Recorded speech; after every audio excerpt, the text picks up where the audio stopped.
सुनो सुनो, आज मैं तुम्हें एक ऐसी कहानी सुनाने जा रहा हूं जो 8000 साल पुराने जमाने की है, जब धरती पर न नदियां सूखती थीं, न जंगल कटते थे। एक ऐसी दुनिया जहां इंसान की शक्ति उसके मन में बसती थी और भगवान का नाम हर सांस में गूंजता था। ये कहानी है एक नौजवान की, जिसने भगवान को पाने की ठानी, मगर रास्ते में उसे कुछ ऐसा मिला जिसने उसकी जिंदगी बदल दी। तैयार हो जाओ एक रोमांचक सफर के लिए, जहां तपस्या, क्रोध और सच्चाई का खेल तुम्हें बांधे रखेगा। चलो शुरू करते हैं। एक छोटे से गांव काशीपुर में एक साधारण सा नौजवान रहता था, जिसका नाम था विश्वदेव। वह सीधा साधा था, पर उसके मन में एक आग जलती थी। भगवान नारायण की भक्ति करने की उसने ठान लिया था कि वह अपना पूरा जीवन नारायण के चरणों में अर्पित कर देगा। दिन रात वह नदी किनारे बैठकर मिट्टी के दिए जलाता और नारायण का नाम जपता रहता।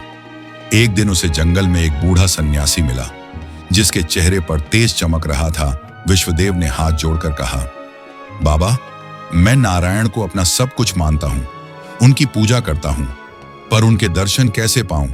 मुझे भक्ति का सच्चा रास्ता दिखाइए। सन्यासी ने मुस्कुराते हुए कहा, बेटा, भक्ति का रास्ता मैं बता दूंगा, पर इसके लिए तुझे अपना अहंकार छोड़ना होगा। गांव में रहकर लोगों के बीच भी तू नारायण को पा सकता है। मगर विश्वदेव को यह बात पसंद न आई। उसने कहा, नहीं बाबा, मैंने ठान लिया है कि न तो मैं गांव में रहूंगा, न ही कोई बंधन में बंधूंगा। मैं जंगल में एकांत तपस्या करूंगा, मुझे रास्ता बताइए। सन्यासी ने उसे तपस्या की पूरी विधि समझाई। अगले दिन विश्वदेव जंगल में एक विशाल वट वृक्ष के नीचे जा बैठा और नारायण का ध्यान शुरू कर दिया। धीरे धीरे वह तप में डूब गया। उसे भूख प्यास का एहसास ही न रहा। सूरज उगा, चांद डूबा, पर वह नारायण के नाम में खोया रहा। कई साल बीत गए। एक दिन जब वह गहरे ध्यान में था, उसे लगा कि उसकी तपस्या पूरी हो गई। उसके शरीर में एक अलौकिक शक्ति भर गई थी। विश्वदेव खुशी से झूम उठा और बोला, नारायण, आपका चमत्कार है ये। उसने फिर तप शुरू किया। तभी एक पेड़ पर बैठी चिद्दिया चहचहाने लगी।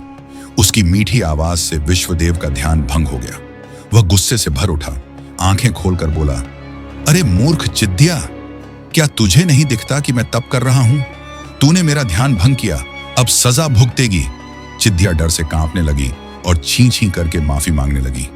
पर विश्वदेव ने क्रोध से उसे देखा और देखते ही देखते चिद्दिया जलकर राख हो गई। यह देख विश्वदेव हंस पड़ा। मन ही मन बोला, इस धरती पर मुझसे शक्तिशाली और ज्ञानी कोई नहीं। वह गर्व से फूलकर गांव की ओर चल पड़ा। कई साल बाद काशीपुर लौटा तो लोग उसे पहचान न सके। वह एक मिट्टी के घर के पास रुका और बोला, मां, एक तपस्वी आया है, भिक्षा दे दो। अंदर से कोई जवाब न आया।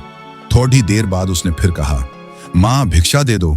तभी घर से एक औरत की नरम आवाज आई, बाबा, जरा ठहरिए, मैं अपने पति को भोजन करा रही हूं, थोड़ी देर में आकर आपको भिक्षा दूंगी।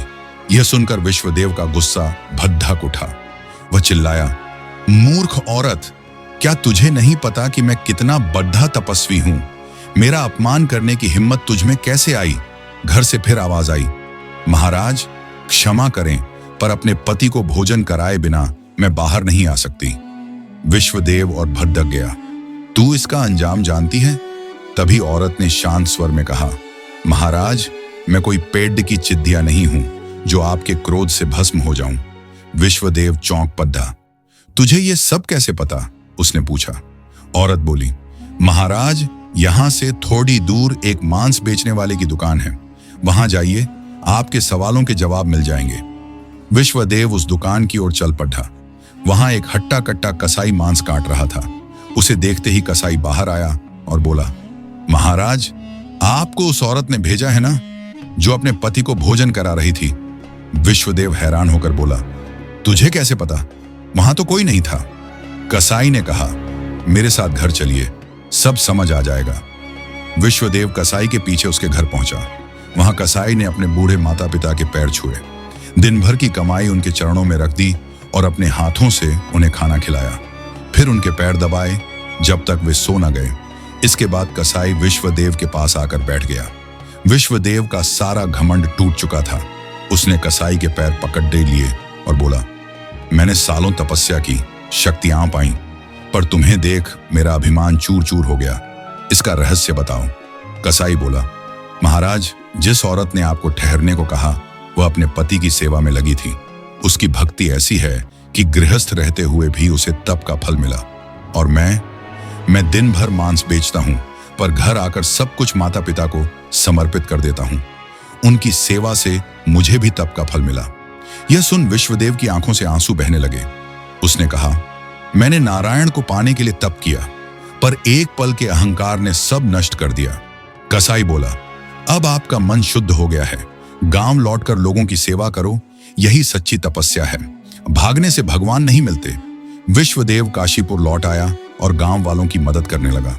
धीरे धीरे उसकी तपस्या सच्चे अर्थों में पूरी हुई।